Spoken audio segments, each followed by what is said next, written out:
Hi everyone, and welcome to our SquareKicker webinar. Sorry, we've just been having some audio issues for the last 5 minutes, so I appreciate your patience while we're getting into that. I'm Hannah, I'm one of the co-founders here at SquareKicker, and I'm very pleased to invite you to our webinar today. Last webinar, if you joined us, we talked a lot about scrolling effects and all of the fun things you can do with those. Hopefully you have been enjoying them. We have seen a lot of creative websites come through, so well done, you're making some beautiful things there.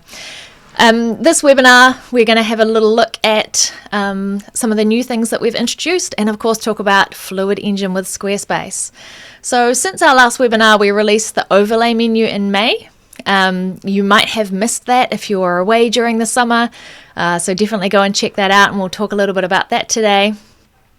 And then also one other thing I wanted to mention before we get into the other stuff is Circle Day. So Squarespace is running a Circle Day for their Circle member designers.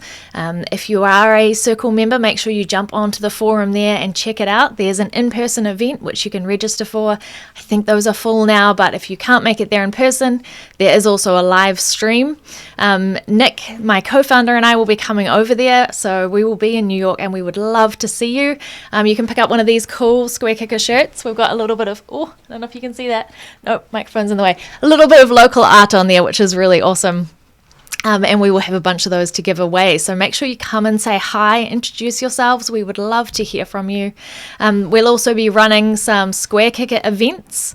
So we'll do one the day before Circle Day on the 24th of August.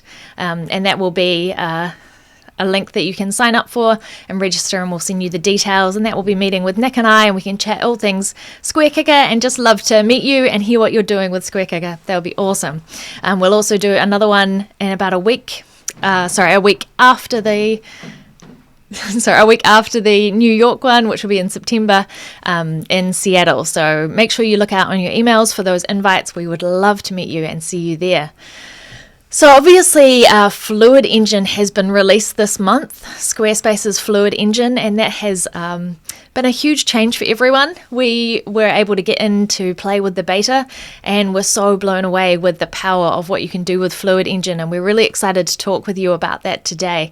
You might have seen in some of our emails that we've put out, SquareKicker plus Fluid Engine equals magic, and we truly think you can do some amazing things when you combine Fluid Engine and SquareKicker together. So we're really excited to show you what we can do with that today.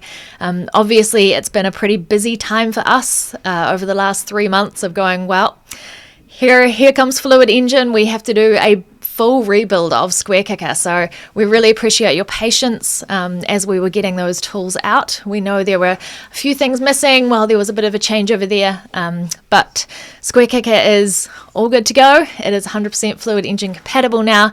So if you're using Classic or Fluid, you have access to those SquareKicker tools. So before we go any further, I just wanted to kind of gauge a little bit on what you guys have been doing with Fluid and with SquareKicker, just so that we can kind of know who we're speaking to today and what experience you might have. So I'm going to chuck up a quick poll, and I'll just give you a few seconds here to answer. So this is, have you tried Fluid Engine? So there's yes, I've done a full build with it. Yes, just how do we play? Or no, you haven't tried it yet. So if you want to just chuck some answers in there, that's awesome. Thanks, everyone. Looks like lots of you heard a play and a few full builds in there as well. That's brilliant. Thanks very much. All right, we'll go ahead and end that one now. So here we go. So we've got some results here. So it looks like there's a bit of full build, lots of just playing, and some no, not yet. So maybe a bit scared to jump in there or haven't had a chance yet. It is always intimidating and time consuming when there is another big build going ahead. So we'll stop that one, and just going to jump up there, and let me start up this next one. So this is the SquareKicker. So have you had a chance to use SquareKicker? So yes, you've just been on a trial, or no, not yet.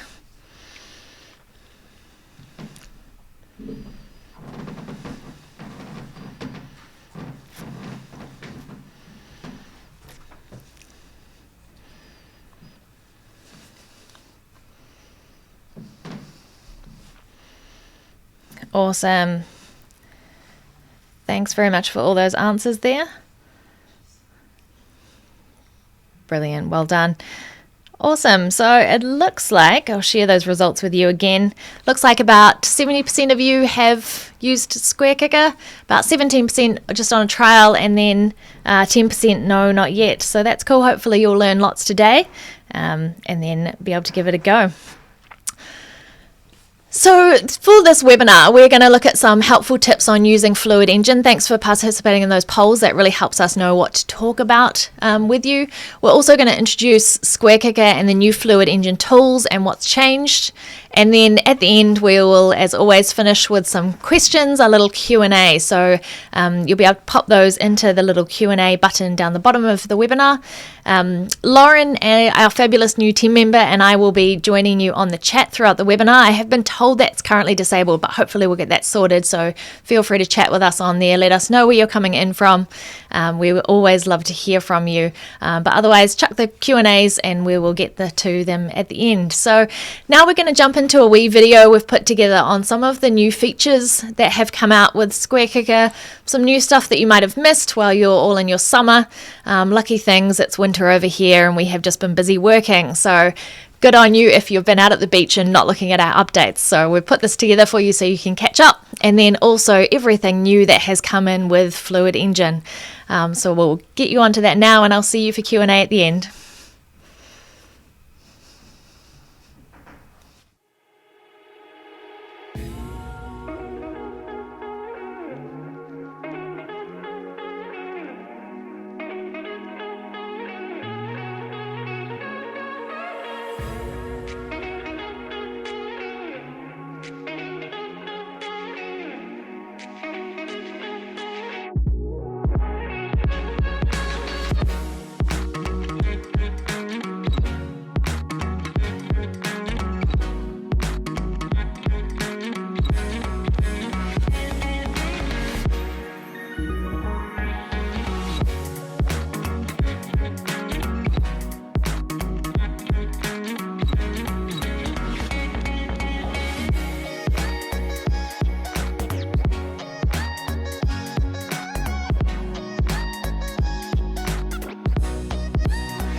All right, hello everybody. This is Rowan here, and I'm Nick, and we're just going to lead you through some of the cool things you just would have saw in that video. Funny enough, that video has been recently created. In fact, some of those things on there are not even available yet, and so we're going to go through some of the things on Fluid and some of the things that are yet to come, as well as something you could do right now with Fluid. So we're just going to smash right into it. We got a screen just above here, which you can see, and Rowan is captain of the ship here, and so he is going to be driving, and I'm just going to be talking, but of course we'll just be bouncing off. And of course, throughout this whole video, if you have any questions about how it's working or what to do or how can you do some stuff, definitely feel free to pop those in the chat, because we will get to those at the end of the video and kind of answer anything you might have about Fluid and SquareKicker. So to start off, a lot of people have given Fluid a go, try to figure some things out. If you want to, we've created a Fluid video on understanding Fluid and some differences between Classic and Fluid and how to even convert your site to Fluid. from Classic. So we have those videos on our blog and our resources page. So go check those out on our website. But here's just a little quick example as we open up Fluid on Squarespace if you haven't already seen it. So first off, we come to the section tools. So inside is the Squarespace section tool area. They'll have a different set of section tools.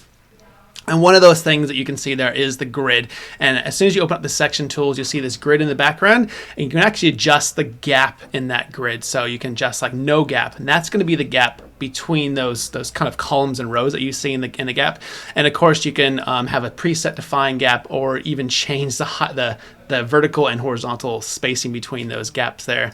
The next one down, which is quite an interesting one, which is a fill screen. Now, in the earlier version of this product, it was called a viewport. So what that is doing to get the height of the screen, or height of the section rather, to be kind of a minimum viewpoint height, you want to click on that. Otherwise, the rows will be dictating how high that section is. So if you maybe just get rid of some of those rows, or even add some, yeah, cool.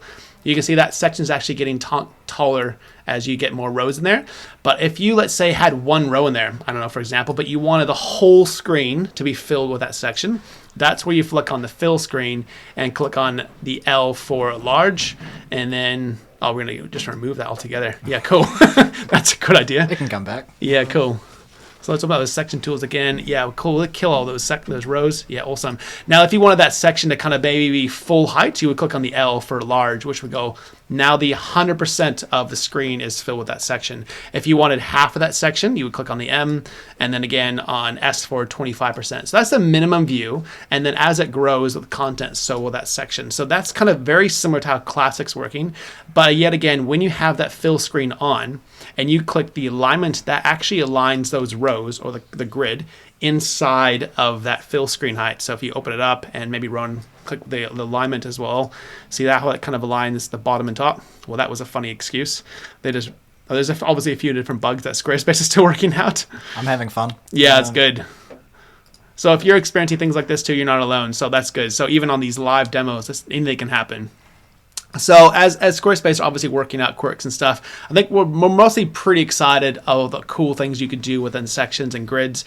And of course, as new things are pushing out the door, things are getting found, bugs are being found, and then things are slowly getting better and better as the time goes on. So that's the section tool. Of course, you can do all your same images and background art and videos and colors. That hasn't changed at all, so that's really cool. Now, the next thing we'll go into kind of the blocks. Now, the blocks are quite cool because the blocks are found in the top left corner of the section, and you can just go and get a block somewhere and just click on it, and it will appear in your section, and then you can just drag it anywhere you want within that grid and see how it snaps on those certain places, which is really, really cool. The cool part about this is that you're no longer confined to those kind of rigid columns and rows and needing spacer blocks to resize things. You can just use the spacing within those columns and those grids to align that content. And the cool thing about that as well is if you grab another block and you can just drag it straight onto the screen.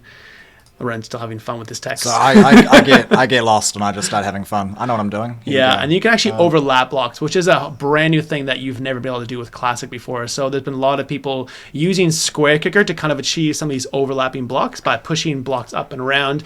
The really hard thing with SquareKicker to do that on Classic is that's using kind of what in CSS is called transform translate, which is taking the position of the original position and moving it a certain position from its initial. But this is actually its true position on the screen. So where it's going is where it's going to stay. But then, of course, if you want to go to something like mobile, which is a really cool, fun place to be, ta-da! Then we have the grids. And originally, this looks really exciting and cool, but that's in the order in which it was created, not in the order in which your content is displayed on your desktop. So that might confuse you at first, but there's a really cool arrow on the far right corner, which is up and down. If you click on a block and choose one of those arrows, that will swap the block. So no more trying to figure out how to use SquareKicker to push a block right to the top, take another block, push it right to the bottom really quickly, and its true position, you can use that arrow to swap these blocks around. And you can even resize those blocks within the mobile view. So you can actually take another block, resize it, drag it around, and you moved the section, not the block. We good. Yeah. You can actually play with those things. And the really cool, fun, exciting part about that is that stays true to just the mobile screen. So no more trying to figure out how to actually manipulate that just for mobile with some media queries or some custom code or even SquareKicker. That's natively involving Squarespace now. So that's really exciting, really cool. And the cool thing about that is that most sites, 60% or more, are viewed on your website from a mobile device. So that's probably, if anything, that should be mobile first. You should design your site with your first site should be your mobile site rather than just hoping that Squarespace magically makes it look good. Having that control is really important. Cool. So that's just a pretty basic, generic kind of overview of Fluid and how Fluid Engine works on Squarespace. We won't get into all the nitty gritty, but you can watch our video and check out all those details. In 8 minutes, you can get a full blast of everything you want to know. Cool. So let's just go over some big changes that we've done, Rowan. Yeah, there's been a few. It's been a really fun last sort of 3 months. It's sort of it's been an opportunity, I think, more so than anything else. Yeah, definitely. It's been a labor of love. We kind of looked at the amount of stuff we wanted to change, and the cool thing about SquareKicker is that we've been developing it for the last 2 years, and a lot of stuff we've learned along the way, and we wish we would have done this differently or done this differently. But to do that would mean we need a conversion tool so your websites to get messed up, but Fluid has allowed us to kind of dream big again and to think, man, if we have a new start, which we have now, what would we want to put into it that we wish we would have done from the very beginning now that we're 2 years in? And so now we decided to actually not just can make it better or make it rather can work for Fluid, but make SquareKicker at that next level that we always wish we'd be able to do without any kind of roadblocks, I think, or challenges. So that's been really fun to see. So just understanding those kind of big players, and then we're going to go down through what's new with SquareKicker and all the way through. So what do you need to know, Rowan, about the Classic and the Fluid? Can you convert sections to a Fluid Engine from Classic? What happens? All right. So, I mean, in short, you can do it. I mean, I actually encourage that you can actually have a play. I mean, there is a convert button for older sections. I mean, first thing I'm going to do here, I think, is just go ahead and actually add a original classic section, which I assume you saw how I did that, which is at the very bottom of the list, which I believe is still just for the Circle member persuasion. I think it's still kind of rolling out still for the next foreseeable future, for the end of the year maybe, for most people. Score. All right, I'll do that. So the main thing here really is Squarespace does have, undo and redo buttons, and they do also have the save and the discard changes option. So it's about making the most of those, and that's the best way to have a play with Fluid and still be able to do it in a way that's safe and you have an exit if it's not the way you want to go just yet. Obviously it's the future, but for some it might be, we'll get there. So there it's just clicking upgrade, and that's that. What I can do there is actually just go back. And that actually goes back to a classic section. Obviously, there isn't any content or blocks here at the moment, so you're not getting the full experience, but the main thing is that you can upgrade and you can go back. Cool. What happens, Ron, if you put a block on there that has some SquareKicker changes to it? All right, so if that's the case, this is the same as duplicating a section. When they bring in that new section, it's actually a new section. So all the code does go away, and you do get a fresh start when you convert into Fluid. But you get a fresh start with our brand new set of tools, which have, as Nick's been saying, have been revised with the privilege of hindsight. So they should be much, much better. Yeah. You can once more if you upgrade, and then if you click discard changes, all those SquareKicker edits will return when that section gets restored as well. So same thing as Squarespace. You can choose to save or to discard changes. Yeah. So if you want to see how Fluid will work on your existing website with SquareKicker, you can go ahead and there's two ways. You can duplicate that section and then convert it to a Fluid, or you can just convert to Fluid and play around with it and try, making SquareKicker changes, seeing what it can do. And if you get to the very end of it going, oh, that's interesting, I don't want to save that, hit discard, and everything will return just as it was before you even clicked upgrade, before you even entered that mode. So that's a little bit of a safeguard we've invented for you guys to play with Fluid without having to feel like you're going to lose or break your website. So that's something to look forward to in learning how to use Fluid on some of your existing websites with SquareKicker.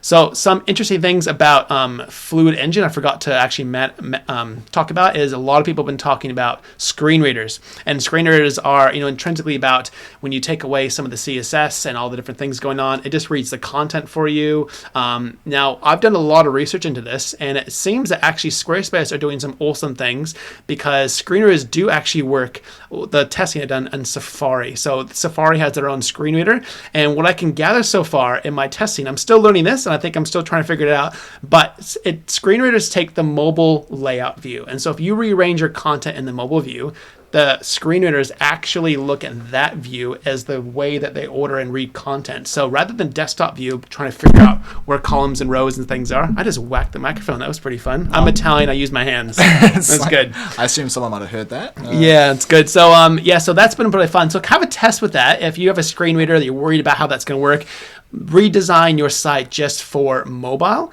and then have a look at your screen reader, and you might need to kind of refresh your cache, making sure that's looking good. But from my understanding, that screen readers actually are compatible with Fluid Engine, so that's pretty cool and exciting. So we'll probably bring more videos to light on how that's working and what to do with that in the future, but that's just a little bit of a note on Fluid Engine.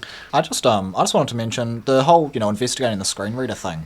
That I want to say that we picked it up first, but the reality is that did come from a customer request. So when you guys ask these things, we do love it, and we really do love to dig into these things. And then we've learnt that for everyone, and now everyone gets the luxury of those learnings. So thank you for whoever asked that question. It's very cool. Cool. So let's get into some cool stuff now, Rowan. So first thing we're going to get into is we're going to get into the Fluid section tools. What's new in the Fluid section tools? First off, if we open up a section in SquareKicker here, let's see, we have some very cool, maybe we just go to a really plain section, doesn't have much in it. Yeah, that's got quite a bit of this stuff in it. Maybe the top, maybe the very top section has some. Oh, maybe the other website. Do you have that other website somewhere? Yeah, that one. Yeah, that one. We've got that one. That one looks good. Yeah, we'll do that one. All awesome. Right. We're just making this up on the fly. Cool. So in our section tools in SquareKicker here, we have what you would see is probably very similar to what you're experiencing from Grid, or sorry, from Classic.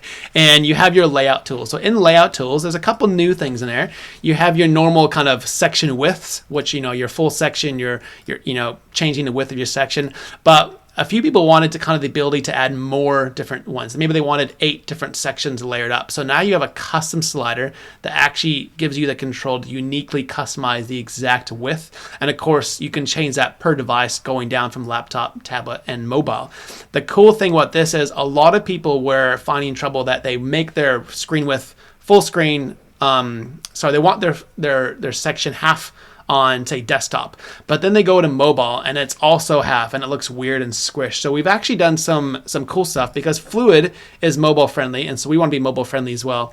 So when you go to mobile now, that doesn't automatically change to half as it was on desktop. So everything else in SquareKicker, those media queries, those mobile changes are affected from larger and down, except for the width of a section. So that's really cool in a section tool. So you can make whatever size you want of that section on width, but when you go to mobile, it defaults to full width, saving you an extra step. And if you want to, of course, you can make that half if you want to have that kind of different look and feel on your site. Some might ask, why would you use these section tools instead of just using a grid and actually dragging an image full screen? Well, there's a couple reasons. One is you get those kind of videos that you can get plain full screen that are automatically playing. You can get the transition effects from the image effects in the background. You get background art. So you get a lot of cool stuff still with those sections going on. And so that's just a helpful feature we have there. The other thing that's really fun, and Rowan spent a bit of time trying to figure out how to make this work, as well as how do you make a grid go full width? So maybe you want to have a bit of fidelity between that space on the edge of the screen, but you don't want it to go stretch that block right to the edge, because you can do that on Fluid now. But we have this cool little toggle for full width grid, and that just allows you to get rid of all that padding on the side and drag that full width. So was that an easy fix, Ron? That's I mean, doing it visually and for the front end, very, very easy. That was 5 minutes. Making the fluid grid drag and drop continue to work correctly, that was a great way to burn a day. Yeah, maybe 2. So if you're using some CSS hacks out there that you want to just kind of move and change the grid, just be really mindful that Squarespace are doing some really interesting things in the background that allow their drag and drop features to work. So if you anyway mess with the size of that grid, you are going to potentially break how Squarespace's drag and drop features. You might not be able to move blocks or resize them because it breaks their drag and drop feature. They kind of have like the Squarespace website and their grid right in front of it, so it knows where to click and where to move it around. But if you move that position, it doesn't click in the right spot and things get really out of whack. So we've gone ahead and actually made that really user-friendly for you, so you don't have to worry about those things. So that one button, there's a whole lot of cool stuff that's going on, but there's just one button for you to click. Same thing with the section widths on those two as well. That's doing the exact same thing. Cool. So let's go to some other fun stuff with the section background, because this was actually from a customer support ticket saying, can I change the opacity of my background? And I was like, why would you want to change the opacity of your background? You can just put an overlay on it. Oh, I want it to be sticky, and then so my next section comes up behind it and I can see through it. And I thought, that's a cool idea. Let's see if we can play with that. So we have gone ahead and done that. Let's show an example of that there somewhere. There we go. Here's a great example of that. So do you want to show them, Rowan, what is going on here? So, I mean, really, the big one is these 2 sections behind here will be sticky as well. So I'm doing an assumption here. I didn't build this, but this section here is actually getting stuck to the top of the screen, and then it's actually the section below is now transparent, and that's scrolling over top of it to give this effect. All these settings are here, so these are just setting the background color to transparent. Really, I mean, by default it's going to be like this, which is white. We just pull. I mean, this is the new feature. There's actually not a new like input field, but we've just made it so that the transparency slider here now actually makes the entire section transparent. Before there was like a baked-in white background behind every section. So that's the big difference there. And then obviously you can change the gradient. So we've got a dark one on the bottom, and then going to a full transparent color for the top, so it fades away. Obviously you can play with the direction of the gradient, but just anything really. Yeah. What's the meaty one? Because that's an interesting tab over there. What's that one do? That's where things get more fun. Yeah, good. So here, this is almost anything. I mean, it has more gradients as well. I mean, this is actually for if you have a section which has a background itself. Was why we originally made it, so that you could, you could do all sorts of filters. You could do grayscale, change the hue. You could add blur.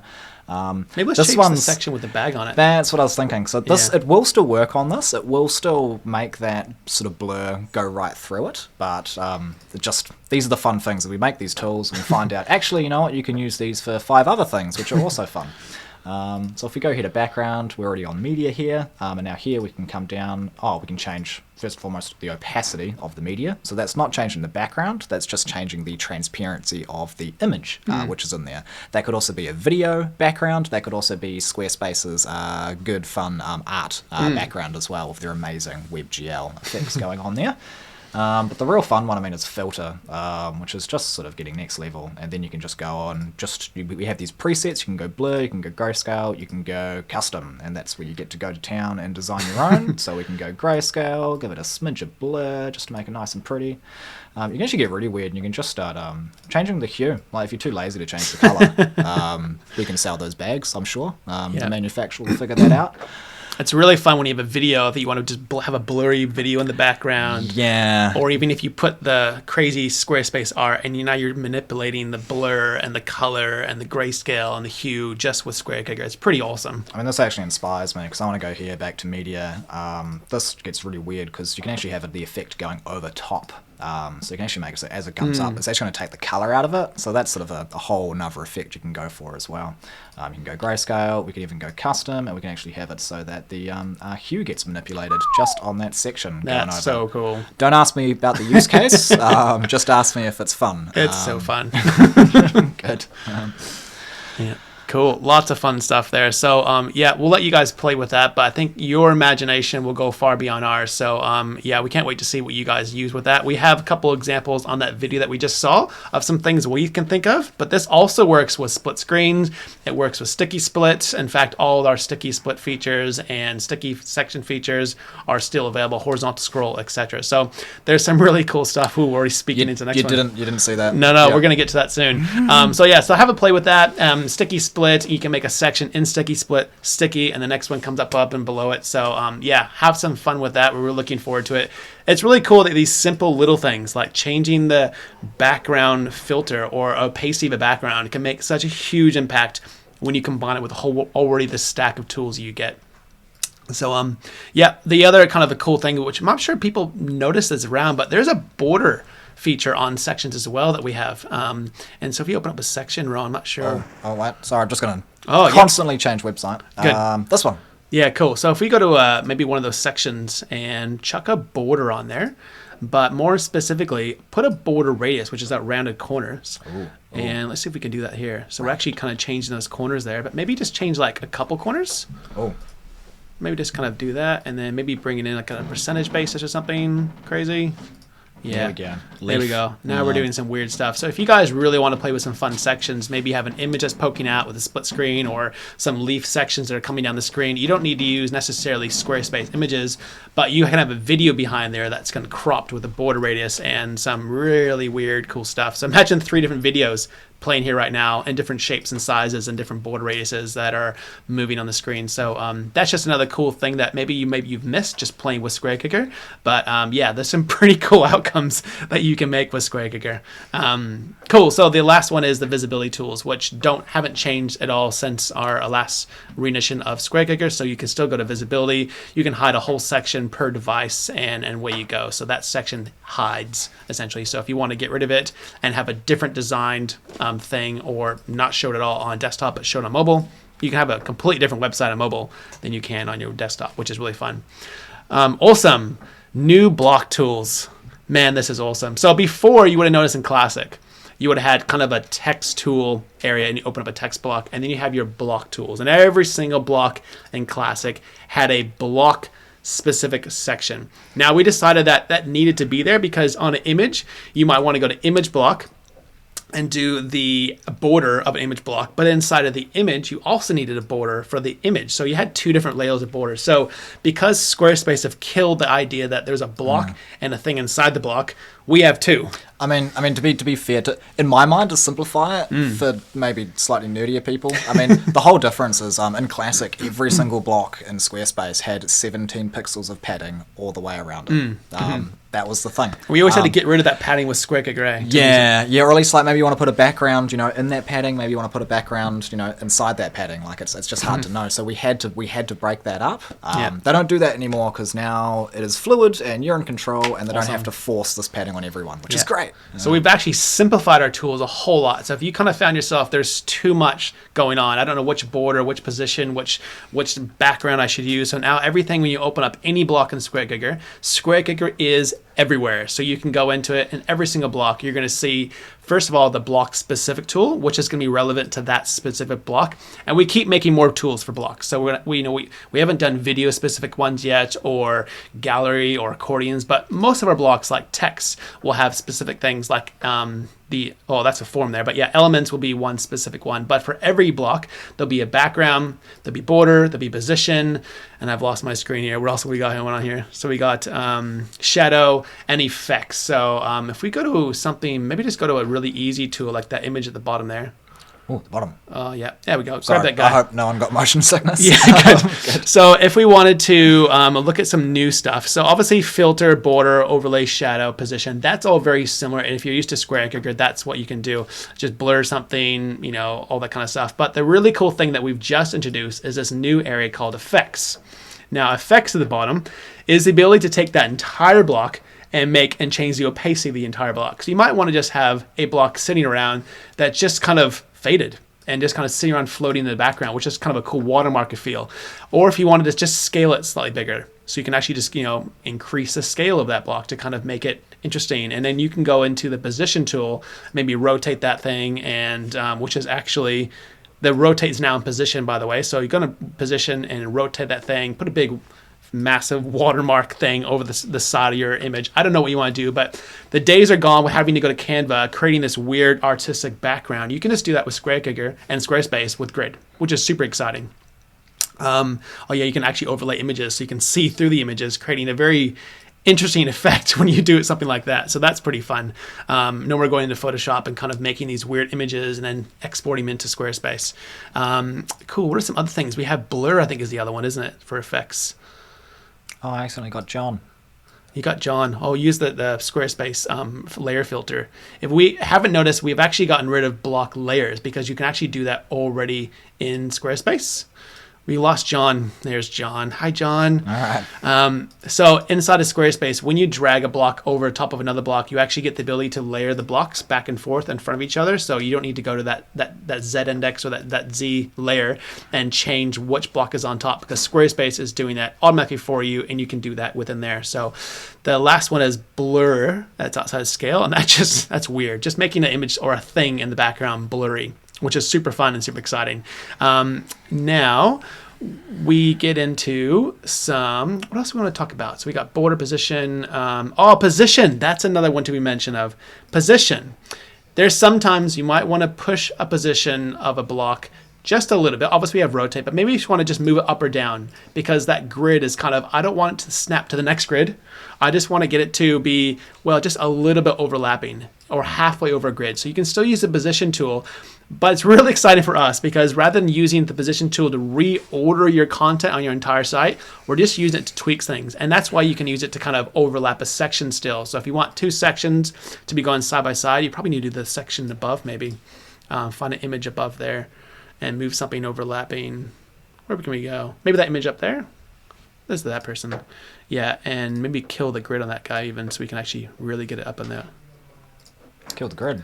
Yeah, well then we can actually... Are you talking about full width? We want to overlap that image with maybe we can go left. Let's go left. That was the plan. Okay, yeah. So there we go. So you can overlap two sections. We're on the same page somehow. Yeah, so you can overlap sections or things on sections. So Squarespace doesn't allow you to move things beyond a grid, above and below, or especially on split screen to the left and right. So that position tool allows you to kind of move things past the grid onto a different section, or even off the screen for that matter. So if you want to get something like halfway on the screen, you can actually do that. You can go right to the edge of the screen, use SquareKicker to kind of push that horizontally, just right off the screen there.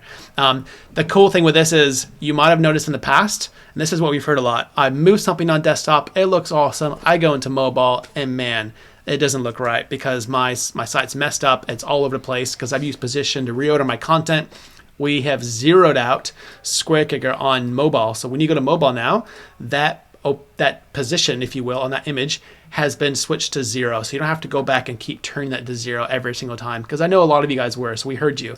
And so now on desktop, it will be a certain way, and on mobile, you go right down and you can actually just make that go whoop, back to normal. And then you can still tweak it if you want to, but you're not forced having to always remember to go back and turning it off again. So that's just a bit of a quality of life thing that we've introduced to the product. Yeah, I hope you guys are having lots of questions. I see lots of stuff going on in the chat and some questions. I see Hannah and Lauren over there quite busy doing some stuff, so keep it up. What do we want to go into next?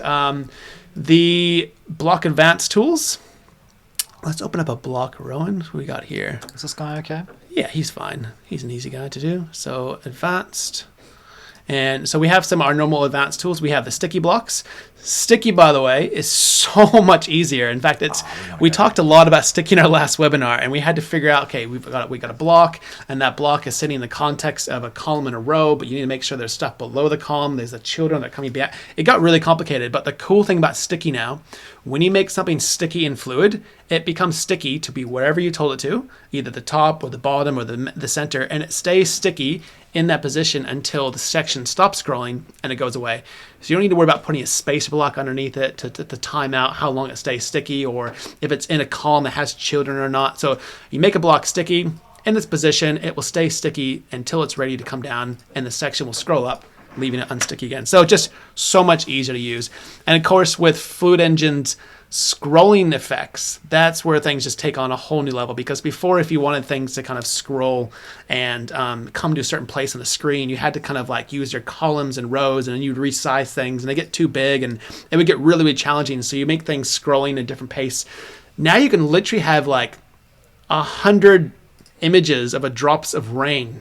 Don't do this. It might be a bad idea. But you could have a small image of a drop of rain, and as you're scrolling, all of your raindrops are scrolling and fading around the screen, or just moving on the screen as you scroll. Or you can have lots of bees that are flying around, or airplanes, and it doesn't matter where they're placed. They will just fly and go in a certain place. And that makes scrolling effects just go to that next level and so much easier to use. So that's one of my favorite things to do. And on that video that you would have saw beforehand, there was an image that was broken up into lots of pieces, and as you scroll, they would all come into place. That was just me using an image, which I went to Illustrator and I just cut up on canvases and exported on, I think, 40 images or something, and just imported them one at a time, aligned them up in the grid with no gap, and then just use scrolling effects to make them do all sorts of stuff as they enter, and when they enter, they snapped in the middle. So I do have a tutorial that's going to come out for that. We are a bit pumped under the pressure trying to get ready for Circle Day and scrolling effects and this tutorial and this webinar, and I think we're doing a podcast later on, and then plus we got, there's lots of going on. So we will get these tutorials out to you. So hopefully some of these things will help in the meantime. So if we head over to an image now, so image blocks are a little bit different. Maybe head out to that image at the very top again on one of these here. How about a site that looks better? Let's go. Let's not get too much into hover yet. We'll get into hover next. Yeah, there we go. That's a nice image. So image, we have a couple things. So if you go into a block, Rowan, of an image, and maybe go into a border tool. So this is quite a common thing you want to do on a border. So if you want to get a border on image, yep, you can do that. Let me just grab a border. But now you want to have like this really cool gap. You want to bring back the grid gap. Like, how do I get that gap to show up in between my image and my border? We have a cool thing called border offset. So you click on that and drag it down, and that gives a little gap in between. So you have like a picture frame, which is really cool. So again, you don't need to go to Canva to make a picture frame. You can do that with SquareKicker right in there, and it's with code. Change the color, all sorts of cool stuff with that. So that's how you use the border offset color to create that gap. That's only on image, and I think is a button as well. So a button has that same kind of effect.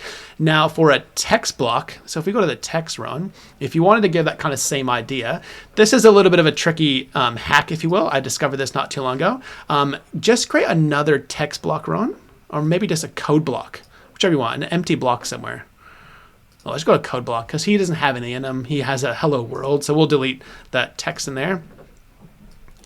Yeah, cool. And then if you just add a stretched out code block over the size of that text, just overlapping it. Yeah, cool. Yeah, if you just want to match them up so it's, actually, no, that's pretty fun. We can do that. And just put a border on him now. Now, the cool thing with Squarespace with Fluid now, you can overlap blocks. So now you can just put an empty block, which, you know, it's not a shape block, but you can just add a border on anything now by just taking another block and overlapping it, and then you can go to Squarespace and actually make that block go behind it, so you don't have to always click on it all the time. And if you want to, you can actually use the scale now as well, and the scaling effects, and actually bring that border and that size down a little bit, so you can actually just micromanage where that is with scale instead of spacing or something like that. So that's just another example. There is a border on the text block as well, and a background, but if you want to have a background on the text block and a border, that's where some of these cool tricks come into place. So have a look at playing with that later on as well. And you can even do some really cool stuff where you can overlap a picture frame of a border offsetting an image block. So you can have like an image with a border that's kind of sitting elsewhere with some weird shapes going on. So all I'm trying to say is you could pretty much do anything. It's like limitless creativity here. Cool. And the last thing we want to start getting into is hover. Now, we saved hover for kind of last because hover is blowing my mind right now. So if we start with the image block run, because I think that's the easiest one. If you just go onto a simple image and we go click on an image there, that person there looks at, she doesn't have a name, we'll call her Jill. So Jill, you click on her background color, or sorry, her filter rather, sorry, in SquareKicker, yep. Go into, say, filter, and you flick on hover. So now we're in a hover state on an image, which is really fun. So now we're going to change what Jill's going to look like when you hover on Jill. So maybe do some creativity stuff. Rowan, hue, rotate, grayscale. Just going to make it go a bit sick. Green, Martian. Yeah, good. And then you can also change the speed in which that hover comes in as well. So that's increasing a second of speed. You can even, increasing as well the type of speed it comes in. So you got ease there. Can you go ease in? There we go. So ease out to linear. So choose some cool stuff. And now if you click that hover again, you can watch that animation happen. Now if you actually use your mouse, you can actually go and Jill and actually hover and see what that actually looks like. So that's weird. I'm not sure why you want to turn anyone green, but that's fun. You could do lots of cool stuff. It's not my best design moment, to be honest. Yeah, we make the tools, not the design. That's why I have Lauren and Hannah here. But yeah, so there's some cool stuff you can do in there. But if you go back, what's some other things that you can do on hover as well? So I might actually just let's demartian and go somewhere new. Demartian, I love it. But usually how I think of this, usually like with an image, you want it to be clear when it hovers over. So maybe I do this a little bit backwards if I'm not going to throw Nick out. So we'll start by like, how do we want this to look like before we start hovering over it? So maybe we want a little bit of blur in there. We want to scale it down a wee bit. Maybe make it even a little bit more. Throw a bit more opacity on it, and then you can quite simply just do this. Maybe want a bit more transition, and then just pull them all back up to, well, not that one. No, we want him to be heyo and blur. So you want to be 0 blur, and then scale to 100%. Good. 100%. There we go. Pretty. And then we start there, and then we end up normal. Yeah, good. Cool. Now what? So that's already awesome. So effects are of course on every block. And because of that, hover is essentially on every block now, because you can hover on any block and you can make it scale, you can make it opacity, and you can change it on what's the other one? Blur as well. Now, things we turned it off on were forms and summary blocks and newsletters, I think, because why would you want a form to go blurry and you can't use it? Like that doesn't sound like an intuitive idea. If you guys really need it, please let us know. Let us know, yeah. We just took it off for your sake. we do have to make a few assumptions here. If there's some case studies we missed there, then please be sure to let us know. Now, there's one other really cool thing that is actually in the making that you won't have today, but it should be released sometime within the next month or so or less. We're still working on some tweaks and things. Totally within the month. Yeah, there we go. Totally within the month. And that's the ability to change something on the background on hover. And so there's some funky stuff that you can do. So what are we going to do here, Ron? What's the background? Did you on this side, or do you want the other one, which has some nice... is this the text hover stuff? The text hover stuff, yeah. Yeah, good. Do you want to head to a different website that already has that set up? Yeah, let's do that. Yeah, cool. Let's go to that one. Yeah, I thought I'd actually ask this time. Yeah, no, it's cool. So we have these 3 images set up here, and as you hover on these images, you see this kind of text block show up. So if we jump into that text block, we can see what's happening. Cool. So right now, if we look at the effects, we can see at the moment that is at 0 opacity, but when you hover on it, as Rowan just talked about, it goes and be full opacity. So you click the hover button, you can see right now that scale has increased by 125%, so an extra 25%, and its opacity has gone to 100%. So that's really fun. So if you put a text block over something else like an image, and you look, oh, that's an image I want to hover on and see what's there, you can just hover on that image, and then all of a sudden a text block shows up. And you think, oh, I want to click on the image. How do I get the image to click? Well, at this stage you can't, because the text block is on top, but what you can do is actually make that text a call to action. So make that text link a link, and you can style that with SquareKicker, and you can go through all those motions. We haven't gone through the cool SquareKicker text tool yet, but we will actually hit that towards the end. You can take away some of the underlines of that text tool if you don't want it to be a gross underline at the moment. So that's all you do really. Just put a text over the top of it. Now, you can make a solid background, and that's cool, but we can do other stuff as well with our cool background options, which again is currently in the works. So if we go to background on that text block, now does that text have a background? Yeah, it does have a background. So on hover, it makes that background. Why does it have a full background? Oh, that must be Squarespace. That's Squarespace background. Squarespace background colors. We forgot about those. So we can actually turn the opacity of that background color off and actually make it kind of see-through a little bit. In real, I'd recommend you disable that setting in Squarespace as opposed to just override it with ours. But good idea. It both works. It does. So yeah, use SquareKicker rather to make background color, and you can actually change the color. So if you make it kind of opaque a little bit, so maybe make it not fully transparent, the background color. Wait. Oh, right. Gotcha. Yeah, so maybe just bring it below. Here we go. So that's kind of a, you can see through the image still. You can see what's going on. But now I think what Rowan's trying to show you, if you actually kill that altogether now, kill the background color altogether, right down, cool. And then we have this really cool thing coming out in the bottom, which is filter, which is very similar to background on section, but now you can do background on a block. So let's do some cool stuff. Oh, I'm just going to go straight to straight custom, into it. sorry. Cool. They're all there. You saw them. Yeah, let's do some stuff, Ron. What do you want to do? I mean, it's always nice. You just want that sort of, fogged glass, that the bathroom window effect. That's how you sell it. But you've only got some of it here, so it's kind of that cool kind of shape going on there. I mean, I am too obsessed with hue. I don't know why. It's very visual. I love green things, supposedly. That's a healthier drink. It's the health kick. Green's better for you drink. Good. But no, for the most part, I think like grayscale is always fascinating for me. Doesn't maybe quite work with this image because it'd be lovely if there was a whole bunch more color around the edge, but you kind of get the idea there. Yeah, cool. So you can actually make a block, basically any block if you want now. The background, you can be transparent. And so if you go to maybe, like, we saw a form block on one of these pages, didn't we? Oh. Where was a form block or newsletter block? Might have been this There's website. One. Yeah, awesome. Good. There, down the bottom. So if we do something cool to there, let's put an image on the background so we can actually see through there. Oh, yes. Chuck a cool image on there. Image or background art? Oh, let's chuck an image on there. Yeah, too far. Let's not too crazy. Okay. We could do a video, but we'll just do an image for the sake of it. Good. I assume whoever made this website has some nice images. Is that too colorful? Oh, that looks great. Let's do that one. Good. Blow it out. We are wired in today, by the way, so if we have faster internet connection, we were dropping out yesterday, Wi-Fi, trying to do some testing. Cool. So now we got some cool stuff. So now put a background on a newsletter block, Ron. See, this is the kind of image where I just go, man, hue is going to be all kinds of fun. Oh man, what's going on here? That's what you want. That's some fun stuff. And then what's funky is you can actually change the hue on hover as well. Oh yeah, good. Just want it to be slightly different. I don't want people to get bored with just oh no, Hover's not working on that. Say, we have some bugs to work out, but we're getting there. Yep, cool. So Hover's not working on that one yet. But anyway, so we can do some cool stuff. Let's turn off Hover. What about something else? Maybe grayscale for the back of there and that? There we go.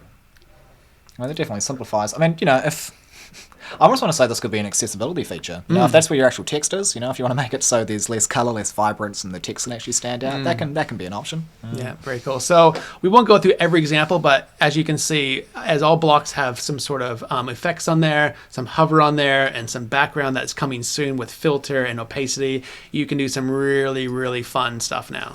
So that's coming soon, and we'll let you know when that's actually out and live. But we just hooked this website up so you can see it.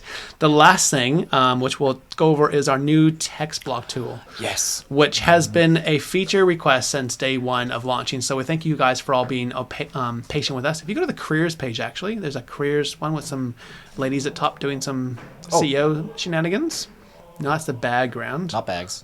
Not Next that one. Yes. Here we go. So at the very top there, so we have 3 text in the same line, all mostly different text, except for that last one. So if we want to look at our new text tool, open up text tool, now we have the ability of not going straight to font, but actually choosing your font first. So then you can see as it selects that little yellow box, what selecting font you're looking at.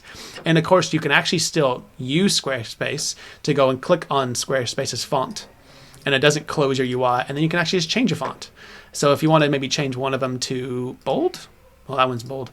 Let's maybe make that one strike through, just for fun. Oh. There we go, strike through. All right, so we got a really weird thing going on, but we can use that later on. So let's head over to our H1 now. And yeah, so now we have the option at the very top for A is kind of, that's your font, that's everything. But then you can also toggle those steps at the top there for your bold on there or the italic. And the last one is your strike through. So we click on that strike through one now because we just made it. And I just want to say again, no, it's actually highlighting the thing that you're going to be doing work to. Very excited about all the work you put into making that sorry. happen. It's like, I'm proud of this. Yeah. It's very, nothing is by accident. Cool. And then you can actually get rid of that strike through if you want. There's a little button there that says remove strike. And then you have just your custom font that's kind of out of the ordinary. And then we can do some cool stuff. You can change the size, change the color. You can change what else we can change? The font even. There's some weird funky things you can do with font. Make it a cool script maybe, or that one. That one looks good. Don't ask. You put me in charge.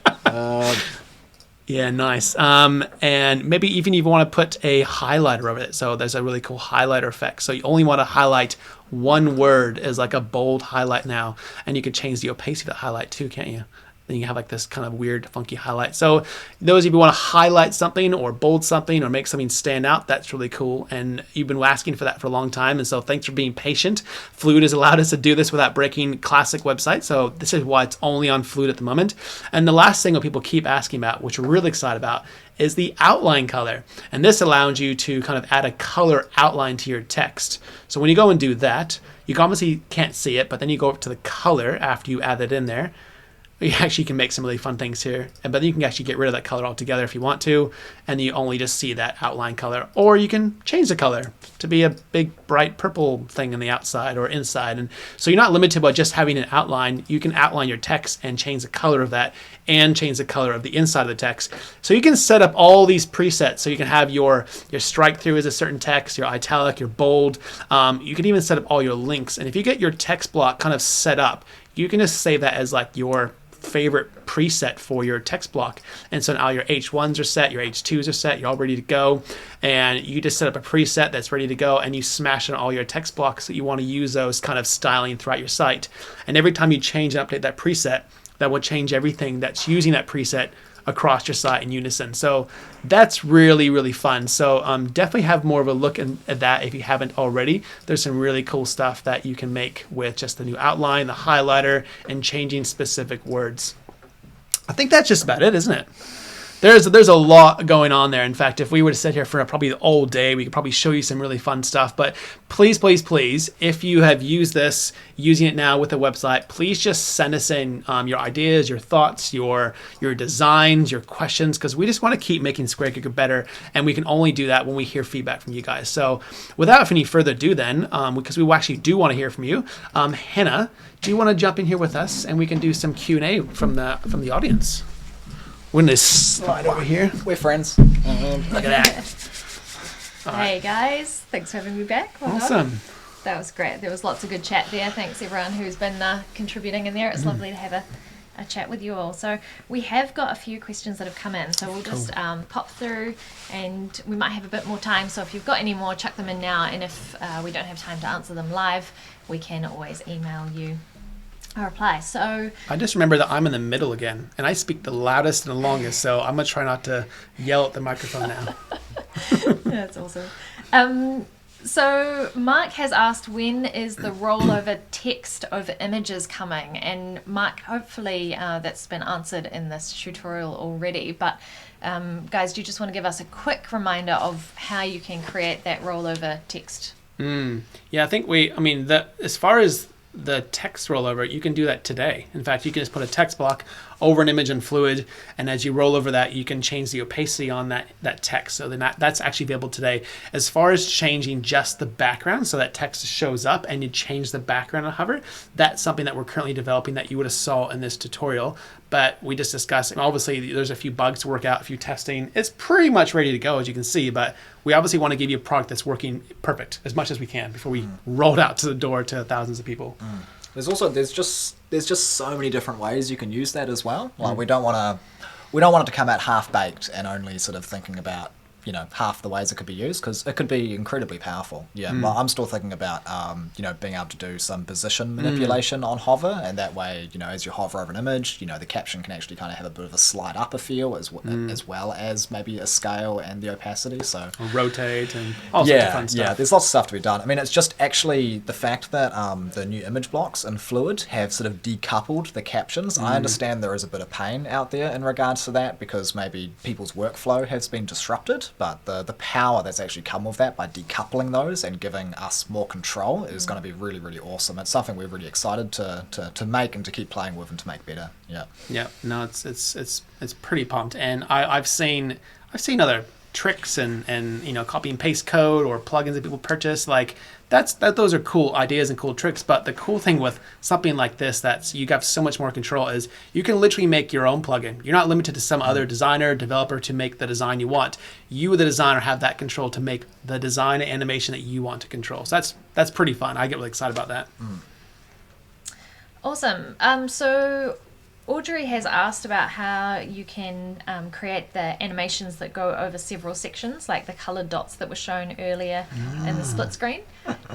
Is that too complicated to go into now, or can you give us a brief run through? Well, I I could probably have a go. I mean, Lauren's just looking at me. She made it. She's like, oh, Yeah. wow, Lauren, you're awesome. Yeah. Thanks for that. I wouldn't have thought about that. But now that we can see it, what's clearly happening is with Fluid, you've actually just lined up multiple dots. So just like you would normally. And then you have an entry animation. So you say, I want this dot to start from 10% to over, the next one to come from 25% over, the next one, or you can just keep layering them. I think the way to do it is you're setting in Fluid when you can pick it up and you can drag it around the grid.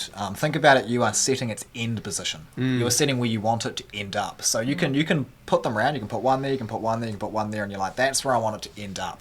And then you just go to the scroll effects and you just say entry animation horizontal. And it just means as you scroll in, that's going to move in, and it's going to move into the position that you set it in the Fluid drag and drop engine. Yeah, it's probably no different if you have that other image where I've cut it up. You have the image that's set all in one piece, all strategically puzzled together, and then as it scrolls away, the entry animation is set to set out and then come into where it should be. So that's and then you can actually or you can have it scroll in and then you can have it break apart where as you go away. So there's an entry animation and then exit animation. Oh, thank you, Lauren, for posting the scroll effect tutorial. she might have to make a new one, to be honest, because she's making some awesome stuff with that. She is. We're very excited to have Lauren join the team. And I think scroll effects is one thing we know we require a really good tutorial on for you guys. And like Nick said before, obviously Fluid has just taken a lot of our time to build that out, and we've been working on getting that out the door. But we know those tutorials are really helpful, so we are definitely going to work on producing a lot more of those for you. Just real quick, Audrey. The main thing there, going across the split sections, is just making sure that the section Z index, if the section's later, it will go over the content will go over a previous section. But if it's getting cut off, then use the Z index option. The layers tool. The layers tool, for the sections, to just pop that one forwards or pop it back, so that's not getting cut off. And that's the layer tool that's in Squarespace now. No, it's the section. The section layer tool. SquareKicker. The section layers always stack. So imagine you have a deck of cards, and the one at the top is on the bottom, and the one on the bottom is on the top. So deck of cards coming down. But if you want that card here to be in front, you just need to pop it forward to the front so it can be seen when it scrolls down below it. Cool. Awesome. So Greg's got an interesting question here. He said, I'm having trouble communicating our designs with our graphic designer who typically thinks in Adobe XD or Figma, and the result is usually a flat file like a JPEG that we can demonstrate to the customer. My question is in two parts. What have you found to be helpful when communicating advanced SquareKicker features to graphic designers that might lack the experience of SquareKicker? And are there good ways that you've seen for communicating advanced SquareKicker design techniques to customers when they are used to looking at flat files like a JPEG? All right. You do some more client-facing work, Nick. I'm hoping this might be you. We still run a web design agency in-house still, and we're slowly fading that away. And Lauren's joined the team as a web designer first before she joined the SquareKicker team, and we're dealing with a few more clients as we go on. But this obviously is something we deal with every day as well, and we use SquareKicker in our products all the time, so that's really fun. But when we often get a static image of a website, either on Photoshop, Canva, wherever it's going to be, Figma is a common one. Graphic design work and web design work are very different. I wouldn't know how else to explain, but they're very different work. And I think if you make websites, you understand that. So I think a little bit it's your job to almost kind of articulate why they're different and what's possible, what's not possible. Things like font sizes, that works great on your screen on your desktop, but what happens on mobile?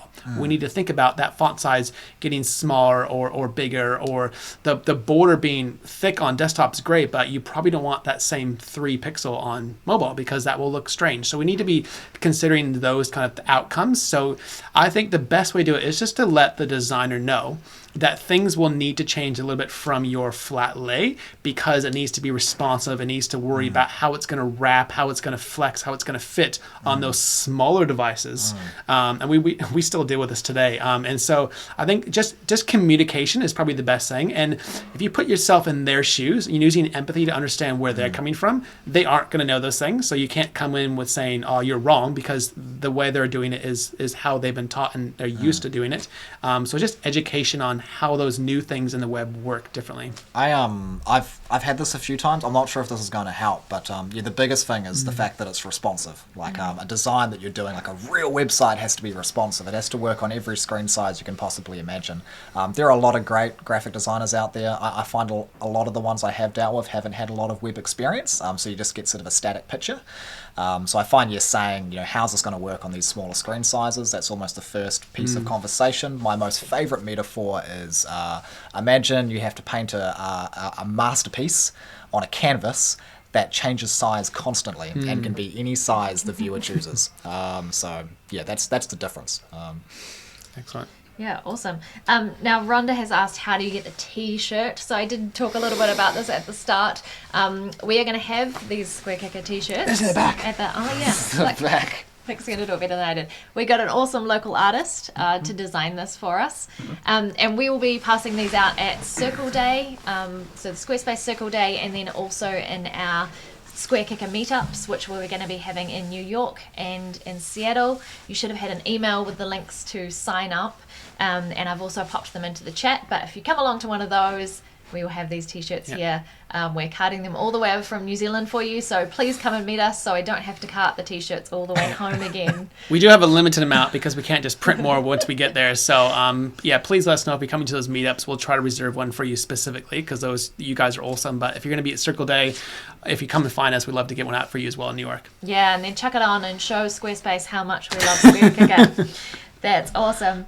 Hey, we'll just go through a couple more of these. So someone has asked, can you also edit the text titles for page slides or blogs? For example, at the very bottom of a blog or article, there is a button to check out the previous or next articles. Can you alter the font, color, size for those texts?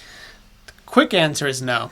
So you can use this as a text block tool, and so it's not text on your entire site. So we are rolling out some ability to use text like in the font. I think, Rowan, you just released the ability to kind of put the site title, make it a highlight or highlight feature. So there's some little things that we're rolling out across the site, but from one of them, it's the ability to doing a blog page as a very specific type of code that only works on blog pages. If you add a section on a blog page and you have a text block, then yes, of course you can use SquareKicker, but to have it work on auto list pages or even on summary blocks, there's some other weird things going on there. There's not everything across the entire site will work just like you just saw on a text block. That's a specific text block tool, but give us time and we'll eventually get out to all the text and all the sites and all the colors and all the blocks, and we'll continue to roll out more features. Yeah, and I think one thing we've mentioned previously is, obviously we have our kind of roadmap for what we're building with SquareKicker, but we love hearing what you want and what's on your mind and designs that you're trying to create. And certainly as we get more of those requests coming in, we do prioritize those really popular ones to jump up the list. So if you've got something that you really want, please feel free to email customer support. You're always chatting with one of us, so we will know what you're talking about. And if there's a feature that comes up a lot, we will bump that up. Julia, I see that you are coming from Australia. That's awesome. We're really we would love to see you if you come to Nelson. That's where we are. It's where the sunshine is as well. And we would love to see you. So make sure you hit us up on customer support and we'll buy you a coffee. Be cool. All right. Maybe we will ask just one more. So what is your dream with SquareKicker? What's the big vision with SquareKicker? Where is this going? Go to New York. So I would be lying if I said this isn't far bigger than I think any of us thought it would be already. So we kind of had this pipe dream of we would like to be able to do something like this to make it easier for us in-house and a few other people, but it quickly grew a lot bigger than I think any of us anticipated. So it's been really fun. I think there's over 8,000 websites that are currently being connected with SquareKicker at the moment. So that's websites, not users or subscriptions. So we're not completely flush, but it's doing well. And as our team grows and our team scales, we have more ideas. And I'm an ideas person. I have got so many ideas, and my lovely co-founder wife, tells me which ideas are good and which ideas we should never do. I think you call me the anchor. Is that right? The anchor. Just keep it grounded. Yeah. So there are some. I mean, we can't really share what we got in the moment, but we have some really big plans in place. We need to try out some things to see if the things that we were thinking of are even going to work. But we do believe that some of the stuff we have in place, that if it goes well, it's as big as a jump as SquareKicker has been to start off with. So everything we're doing is about empowering designers to be more successful in their business. So if we can do that, that's a win for us. So tools are one thing that's cool, make the product more exciting, but we've been thinking since day one of some other bigger steps. And yeah, again, we can't release those quite yet, but we're really excited to be able to release a little bit of what we're doing once we kind of tease out some of the things that are even maybe not possible yet, but we're going to make it possible. So I feel like the summary is we're currently living our dream, and we're in the process of establishing new dreams. Yeah, good question though. I like that question. Yeah, good try awesome. those well. Hey, there are a couple more questions in the chat, but we have run out of time here today, and I'm sure that you all have some awesome sites to go and make and hopefully implement some of those new SquareKicker features. So if you have had a question in the chat that we haven't answered, we will get back to you via email. And as always, please feel free to chat with us on customer support. If you're building awesome stuff, we love seeing it, so you can send us a URL so we can check out what you're working on, or if you're doing any socials, make sure you tag us so we can see that. We just absolutely love seeing what you guys are doing with SquareKicker. It always makes our day, and we have a big gather around the computer and we're like, whoa, check this out. These guys are building some awesome stuff. So thank you for those of you who have done that. It really does boost the morale for the team. And please keep letting us know what you want, what you're building, and hopefully we will get to see some of you in New York or in Seattle. Cool. Thanks, guys. Really appreciate it. See you later. Bye.